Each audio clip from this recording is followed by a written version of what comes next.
These flyers, windshield warnings telling people they're now illegally parking on Fifth Avenue during the weekend.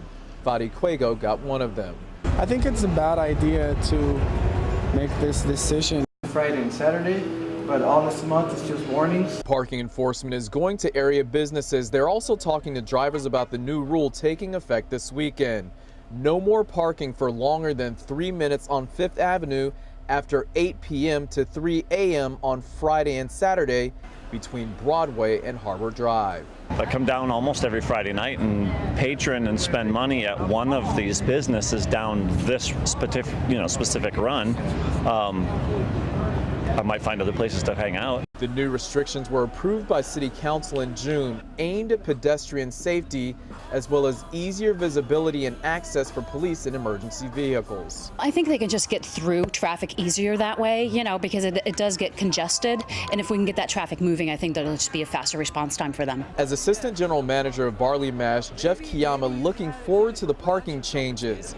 He has a front row seat to the gridlock and gas lamp on Fifth Avenue. When traffic stops, people tend to run across the street, so as long as traffic's free flowing, I think pedestrians will go, cars will go, and it'll be a lot like a better flow of traffic and people.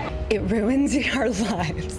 Cherise Crawford works on Fifth Avenue. She says the changes forced her to use a ride-sharing company to get to work Friday because there's no longer free parking after 8 on weekends. We can't do that anymore. So as employees of the gas lamp, we all have to figure something else out. And to pay $20 to park to go to work is absurd.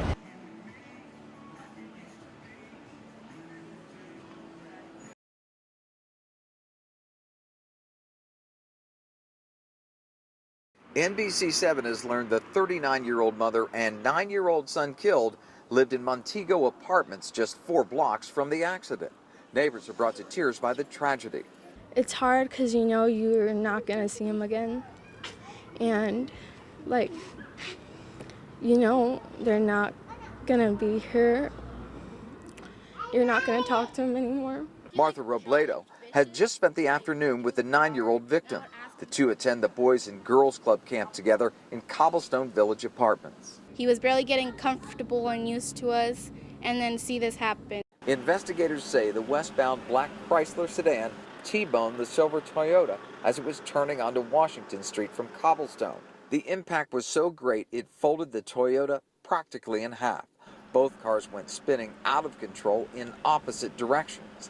A third car, not hit in the collision, got stopped in the center of the block-long debris field. So when I saw that it was him and his mom, I was just shocked. Witnesses say the boy's mother was unresponsive and not breathing. I just saw the lady and she was unconscious, and it was just really scary. 17-year-old Giovanni Martinez was passenger in the black sedan. His uncle Marcos Martinez was behind the wheel. Investigators say Marcos voluntarily went with investigators to a hospital for a blood test. Martinez declined a camera interview but says his uncle was driving the posted speed limit and unimpaired. What other circumstances that could have contributed to this tragic outcome are not yet known.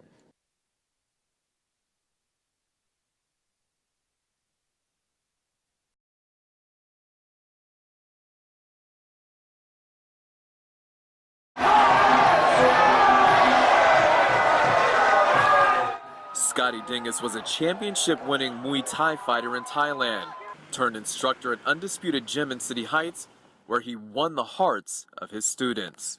Thank you for everything he's done to us, and thank you for being a motivational person to us. Dingus lost the biggest fight of his life overnight after a hit-and-run driver plowed into his motorcycle, as well as another one on the 10,000 block of Claremont Mesa in Tierra Santa. Friends tell us the 43-year-old San Diego man loved motorcycles and muscle cars. His boss and biographies say he served in the Navy on Special Forces operations in the Persian Gulf and in Africa. Upon his return, he promoted martial arts to help veterans deal with PTSD and children to stay off the streets and improve their lives. Yeah, I was related into gangbanging. Scotty took me under his wing. 13-year-old Alfonso Gutierrez has trained under Dingus for the past year. During that time, his father says some of his grades have shot up to A's, and he's no longer been bullied thanks to Dingus and his motivational influences.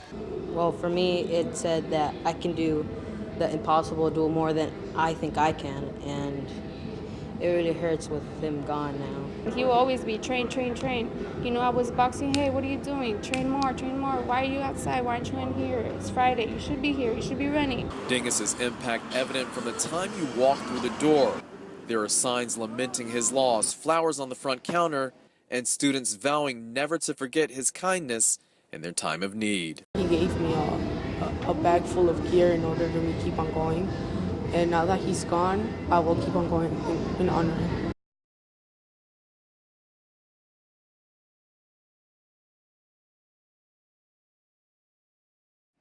In the consoling arms of a friend, Becky Touchstone is caught between the love of a boyfriend and her brother. 30-year-old Jeff Renteria was shot 3 times after an argument escalated into gunfire. His Facebook page indicates he's an engineer. Touchstone would say only this. He's a really smart guy, and if he survives, he's going to show the whole world free energy and change everything. Police sources close to the case identify the shooter as Touchstone's brother. Police say the suspect called 911. 4 gunshots. It went pop, pop, pop, pop. The violent altercation unfolded in front of neighbors late afternoon Monday. I heard a gunshot, but I thought it was on the news. Renteria fled from his Ebers Street home, wounded and bleeding. Witnesses say he was screaming, "I've been shot, call 911." The victim collapsed at the mouth of an alley 2 blocks up the street. Nearby residents rushed to help. Celia Corral brought towels. He seemed to be very coherent.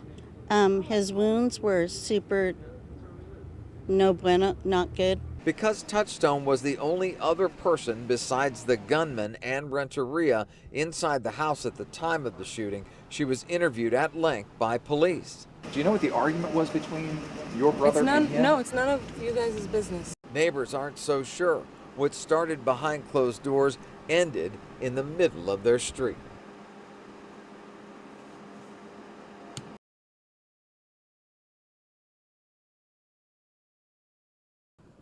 It's often said in these kinds of disasters, things are just things, we will rebuild. But you have to admit, losing your home is painful. That's what happened to at least 5 families in Potrero as the border fire continues to burn, lighting up hillsides Wednesday. One of those families is the Cronkites. Out of respect, we are not showing their property. They've been through enough. Their son was a war hero who lost his life overseas.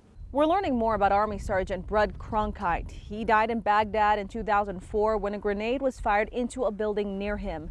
His mother tells me they have now truly lost everything. Fellow Potrero residents Harper McDonald and Rosa Ruiz say they're counting their blessings as their home still stands. They hiked for miles in the heat to check on their livestock.